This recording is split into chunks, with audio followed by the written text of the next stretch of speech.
The manga scene in the West is going through something of a renaissance right now. After the first craze died sometime around the mid-2000s, prolific online fan translations and a slew of Kadokawa-funded adaptations has picked up the slack and really revived Western interest in manga. And yet, there's virtually no content aimed at this new community of manga fans. Old bloggers have largely died out, and newer YouTubers tend to lack any knowledge of manga whatsoever. Although ironically and unexpectedly, the anime man is very well read. Our manga is nothing but either romantic comedies or repetitive isekai. There aren't many resources to help people discover new, interesting manga. This market is untapped, so why don't I give it a shot? I've been a long-time reader of manga and a scanslator for many years, with a hand in translating a lot of popular manga, or maybe ruining them. It depends on who you ask. I've consumed everything from 70s classics, to quickly cancelled Jump comics, to obscure one-shots written by a bartender in Kyoto. This one's actually seriously good. Ran an afternoon. It was nominated for Taisho Award in 2018. Too bad it'll never get translated. Point is, I don't see Hawks making a YouTube channel anytime soon, so you're stuck with me. And today I'd like to help you discover some great series you've never heard of. Here are 4 underrated manga that you should totally try. I won't promise you that you'll enjoy all of them, but each does something unique and interesting, rarely seen in other manga. In my opinion, they're all absolutely worth reading, and hopefully one might catch your eye. With that said, let's begin. Any manga fan worth his salt has heard of Fukumoto Nobuyuki. He's one of the most famous and most prolific manga authors out there. Even people who don't know him by name recognize the big noses, the bizarre and expressive art style, the zabas, and the kuyashi. But while his style might be endearing to longtime fans, it is something of a creative limitation. With the goofy art and outlandish metaphors, there's definitely scenes intended to be dramatic that turn out comical instead. So what does Fukumoto do when he wants to write something darker and more serious? Well, he has someone else draw the damn thing. Specifically, Kawaguchi Kaiji, who's most famous for his historical fiction stories like Zipang and Eagle. And one of the results of their collaboration is this stellar 1-volume manga from 1999, Confession, or Kokuhaku. The story follows 2 mountaineer friends, Asai and Ishikura, who get trapped in a snowstorm while climbing. With an injured leg and resigned to die, Ishikura confesses his deepest, darkest secret to Asai. The guilt's been crushing him for years, but as he finally finds closure, resigned to die, the storm clears up, and Asai discovers they were actually right next to a mountain lodge.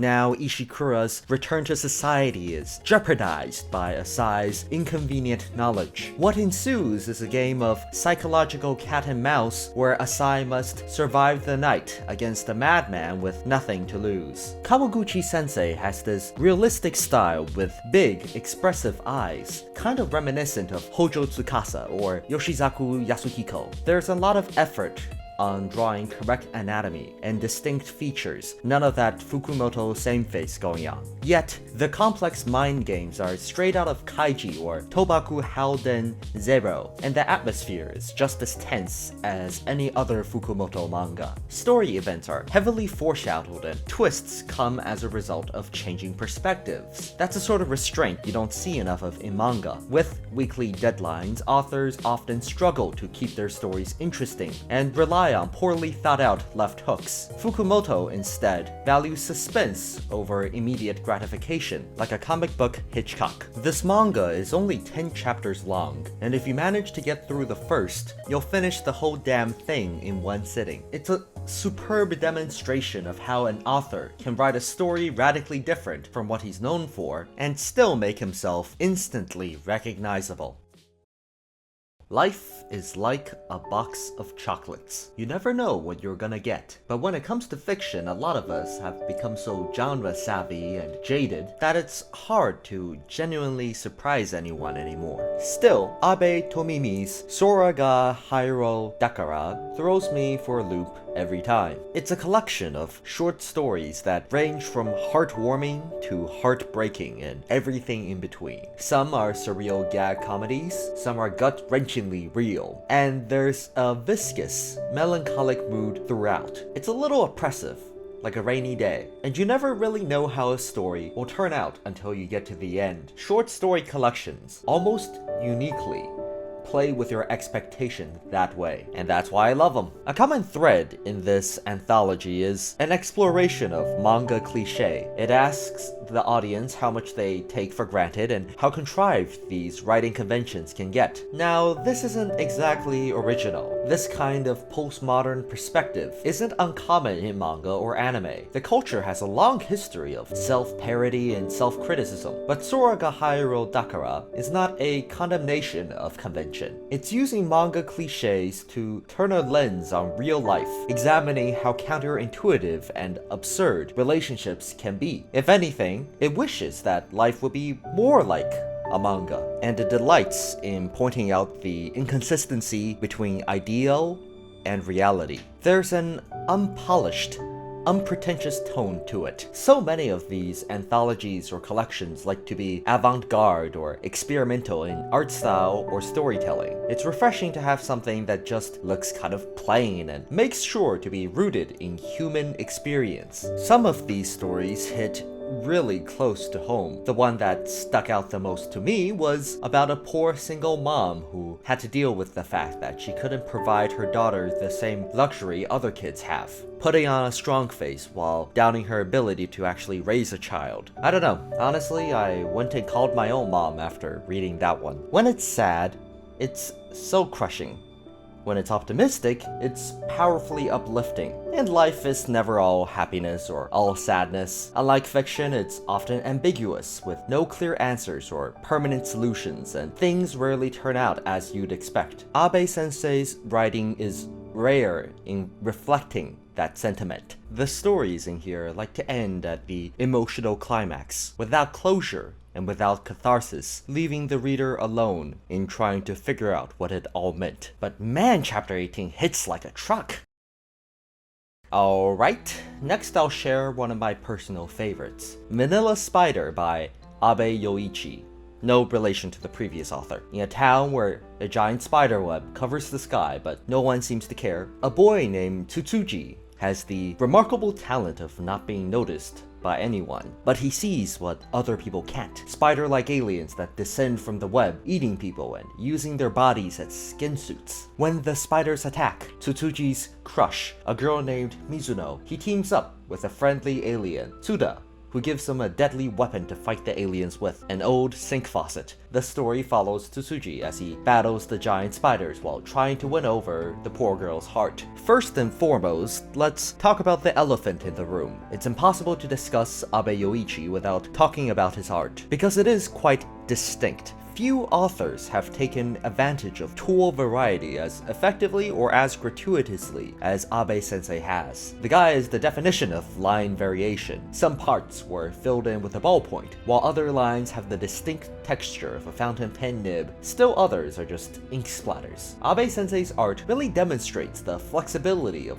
traditional manga tools. It's really a bizarre combination of different techniques tied together by this adorable moe aesthetic, but somehow it just works. Abe-sensei is an admitted imitator of rather notorious manga artist Doman Seiman, who's most famous for these surreal anthologies like Voynich Hotel or Nickelodeon. Both artists have this magical realist approach to writing, where they like to combine mundane situations with fantastical elements. But what really separates Abe from Doman is the difference in how they apply tone to their settings. Doman's always self-aware and drowning in irony. He creates poignant emotion, but he's not comfortable focusing on them. So these powerful moments are always released at the end of the chapter with an irreverent joke or something for the sake of catharsis. Abe Youichi lets it linger instead. He wants you to feel a little more uncomfortable, a little more ambiguous. He prefers to explore the fallout and emotional consequences of these weird settings. His stories are not as episodic or as lighthearted as Domen's are. They've got a dramatic flair. In a Domen Seinen manga,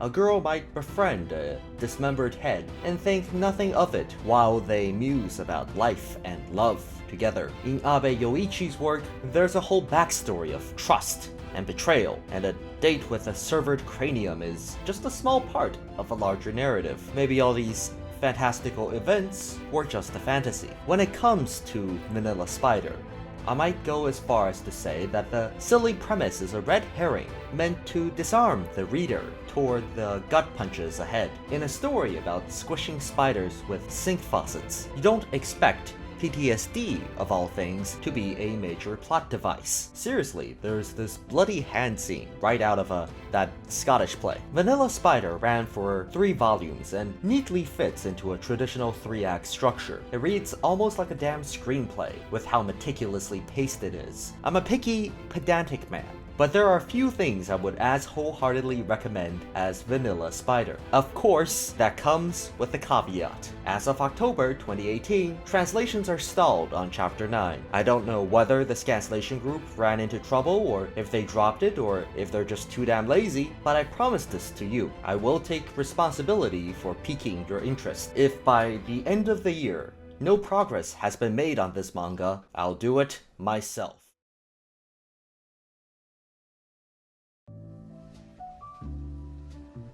If you take nothing else away from this video, and none of these manga grab your attention, hopefully you've at least gained an appreciation for how diverse manga can be. The genre is roughly 7 decades old now, and in that time, artists have experimented with just about everything possible. But there's one aspect that remains rather sacrosanct, an integral feature of manga that's almost never touched: the grid panel layout. Now, paneling is an art in and of itself, and so complicated a topic it deserves its own video, but the fundamentals remain the same across almost all manga. Your panels form a rectangle that adheres to the page shape, leaving a small white margin, a clear border between the world of the story and things like editor comments or ads. The narrative does not step out of the frame. Now, these rules are occasionally broken for the sake of a self-aware joke or to emphasize something in an action scene. But even so, these manga remain fairly tame. The panels still form a concrete fence that contains the story. With that said, take a look at this. The boundary of the narrative has been broken down. The world of the manga stretches outside the confine of these black edges, the paneling seamlessly integrated as a storytelling device. Where does the panel begin and the window end? Still, it's as clear as day what the manga is trying to express. There's an efficiency about it. By integrating the window frame into the panel itself, the manga doesn't need a clumsy wide shot to establish the idea of a character looking outside. This kind of artistic license is what makes Witch Hat Atelier, our final manga of the day, such a joy to read. Even someone like Tezuka, who was tremendously experimental with his use of panels as a storytelling device, would never go that far. If anything, this manga is most reminiscent of Will Eisner's graphic novel work in the 70s and 80s. Something like A Contract with God had a similar take on non-diegetic elements. The story follows an energetic girl named Coco, who gets swept from her ordinary life when she unexpectedly meets a witch. Caught up in the world of magic, Coco becomes an apprentice and makes 2 friends, one of whom is a tomboy and the other is kind of quiet. They spend their time together in a magical workshop where they craft weird gadgets and study magic with their teacher, and they go on magical adventures so that they can pass exams to become full-fledged witches. But it really gets exciting when the idol girl shows up, and then we get a second season with a much worse opening theme and a dumb magical baby. No, wait, no. Not that last part. Point is, it's not the most original premise. She took it from a Saturday morning cartoon. And writing isn't exactly the author's strongest suit. No, illustration is. Shirahama Kamome started her career not as a comic artist, but as an illustrator, and this is reflected throughout Witch Hat Atelier. Her line work evokes Golden Age artists like William Heath Robinson or Alphonse Mocha, but Kamome takes it a step further, using her illustration skill to create a sort of symbolic storytelling language. Flashbacks and exposition are treated as gorgeous visual metaphors.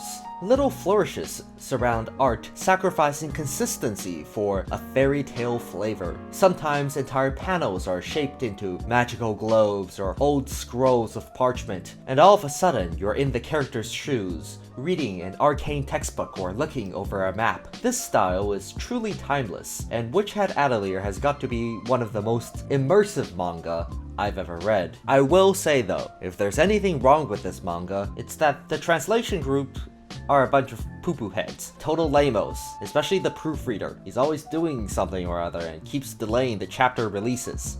What a jerk. Hopefully you found at least one of these manga interesting enough to go check out. Links in the description. And if you'd like to support the authors, I've also included links to buy physical copies and ebook versions in the description as well. You can also follow these authors on Twitter if you enjoy their work. Abe-sensei has depressingly few followers. Either way, that's all I have for today. Let me know if you want to see more manga content in the future. I enjoyed making this video, but I'm not sure how big the audience is. Okay, now I really need to get back to editing this chapter before the team gets mad at me again. This is just like that time I delayed Gabriel Dropout for a month. Ah, crap, I have to do that too.